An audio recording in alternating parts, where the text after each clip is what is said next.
नमस्कार, ये बीए भाग प्रथम इतिहास की कक्षा है। आपने ये पीडीएफ पढ़ा होगा। इतिहास में तिथियों का निर्धारण किस प्रकार होता है, इसी बात को और स्पष्ट करने की कोशिश कर रही हूँ।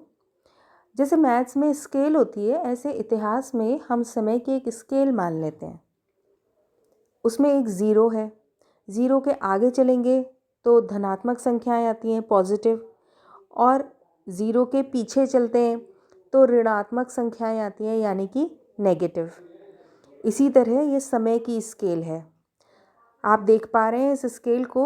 इसमें हमारा ज़ीरो जो है ये एक बिंदु है। ज़ीरो यानी एक समय का एक बिंदु हमने ले लिया। इसके आगे और पीछे हम बात करते हैं, मतलब एक घटना हुई, अब इसके आगे बात कर रहे हैं ऐसा ऐसा हुआ, और उसके पीछे बात कर रहे हैं ऐसा ऐसा हुआ।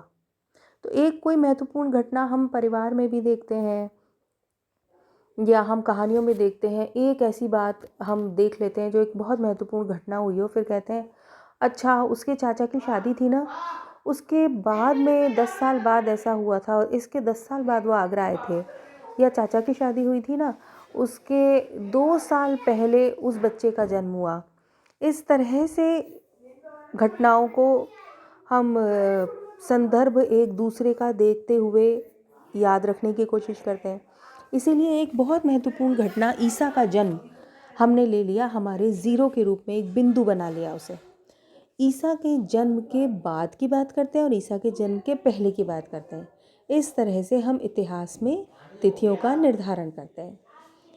ईसा के जन्म के आगे जो जो हुआ वो सब धनात्मक रूप में लिखा जाता है। इन्हें हम कहते हैं एडी या anno domini, in the year of the Lord.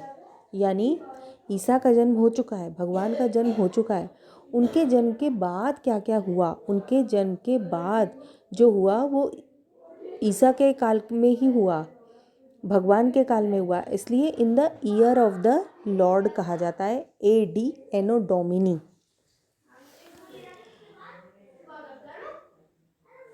और ईसा के जन्म के पहले जो जो हो गया उसको हम कहते हैं ईसा के जन्म के पहले हो गया, before Christ. B C English में लिखते हैं, बिफोर क्राइस्ट हो गया, ईसा के जन्म के पहले। इसको हम कहते हैं ईसा पूर्व। हिंदी में हम लिखते हैं ईसा पूर्व, इंग्लिश में लिखते हैं बीसी, बिफोर क्राइस्ट। और ईसा के जन्म के बाद जो हुआ उसको लिखते हैं एडी एनो डोमिनी, यानी इन the year of the lord, यानी भगवान के काल में। और हिंदी में हम लिखते हैं ईसवी। तो बीसी और एडी, ईसा पूर्व व ईसवी। अगर इन दोनों के बीच कोई घटना घट रही है, उसके साल निर्धारित करते हैं तो दोनों को हम जोड़ देते हैं। उदाहरण के लिए 250 ईसा पूर्व से लेकर 150 ईस्वी के बीच कितना समय हुआ, तो इन दोनों को जोड़ देंगे हम, 400 साल हुए। इस तरह से महत्वपूर्ण घटनाओं के बारे में हम जब तिथियां देखते हैं, तिथियों की बात करते हैं, तो तिथियों के आगे एडी या बीसी लगाते हैं, ईसा पूर्व और ईसवी लगाया जाता है, क्योंकि ईसा का जन्म हमारा संदर्भ बिंदु है। इसके आगे और इसके पहले की हम बात करते हैं। ईसा का जन्म हमने अपना बिंदु क्यों बनाया? एक ऐसा समय था जब इंग्लैंड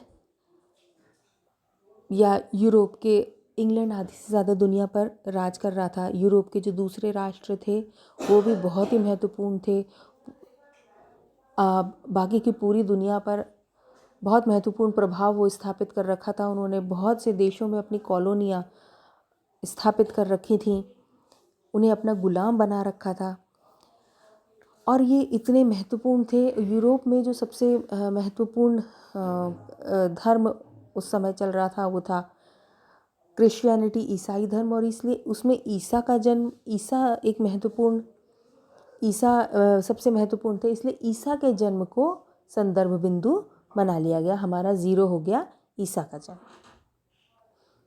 आजकल तिथियों के आगे और पहले BCE और CE लगाया जाता है वर्तमान में।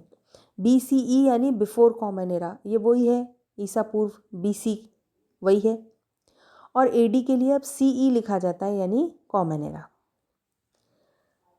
इसके साथ ही C का इस्तेमाल किया जाता है, सिरका या C। इसका मतलब है लगभग ये तिथियों के पहले लिखा जाता है जब सही तिथि नहीं बताई जा सकती। बीपी का इस्तेमाल किया जाता है बिफोर प्रेजेंट, जब केवल इतना ही बताया जा सकता है कि यह इस घटना की तिथि आज से पहले कभी हुई थी, कब हुई ये हमें पता नहीं, तब बिफोर प्रेजेंट बीपी लिखा जाता है। अधिकतर ये पेंटिंग्स के साथ इस्तेमाल किया जाता है। इतिहास जब हम पढ़ रहे होते हैं हमारे सामने एडी या बीसी ही अधिकतर आता है, ईसा पूर्व या ईसवी। आजकल ईसा पूर्व या ईसवी, आजकल इसी को बीसीई और सीई भी कहा जाता है। बीसीई और सीई का आजकल इस्तेमाल किया जाता है। अब जो नई इतिहास की पुस्तकें छप रही हैं उनमें हम बीसीई और सीई का इस्तेमाल देखते हैं। जब हम इतिहास पढ़ने बैठते हैं तब इन छोटी छोटी बातों का आधारभूत बातें हैं जिनका हमें ज्ञान होना आवश्यक है।